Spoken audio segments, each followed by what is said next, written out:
Another day, another basketball stories na naman ang pagkukwentuhan natin.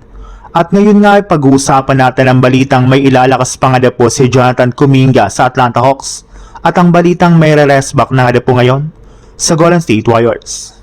Matapos nga pong impressive na performance ni Jonathan Kuminga sa kanyang debut game sa Atlanta Hawks, ay may ilang mga fans na nga po nagsasabi na maling-mali nga po talaga ang ginawang pag-trade sa kanya ng Golden State Warriors sa nagdaang trade deadline.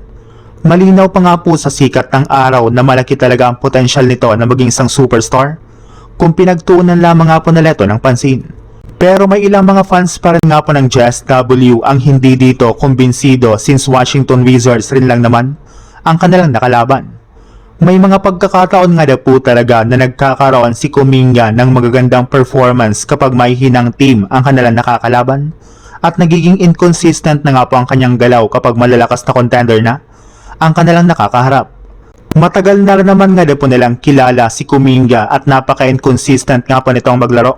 Subalit ayon nga po sa ilang mga analyst, sa nangyari pala nga po ngayong araw ay malinaw na nga po na magsisisi nga po talaga ang JSW sa kanilang ginawang trade.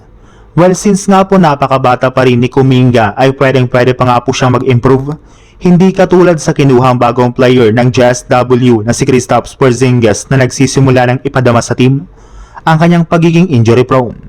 Sa ibang balita naman, matapos nga po na matalo ang Golden State Warriors sa kanilang game kahapon laban sa Pelicans ay dediretso na nga po ang kanilang team sa lugar ng Memphis para kalabanan ng Grizzlies.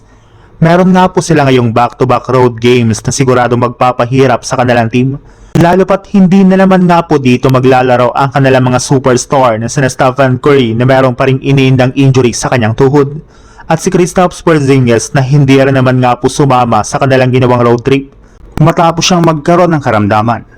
Pero hindi rin naman nga po kagaya ng kanilang pagkatalo kahapon laban sa New Orleans Pelicans, inaasahan rin naman nga po na makakapaglaro na dito ang kanilang big man na si Al Horford na siyang re-rest back na sa kanilang kupunan. Alam naman nga po ninyo na si Horford nga po ang bumuhat sa Warriors sa kanilang mga nakalipas na panalo ng mga nagdaang araw. Kaya sa kanyang pagbabalik lineup ay expected ng mas lalakas pang muli ang kanilang team at magkakaroon na nga po sila ng mas mataas na tsansa na manalo laban sa Memphis Grizzlies.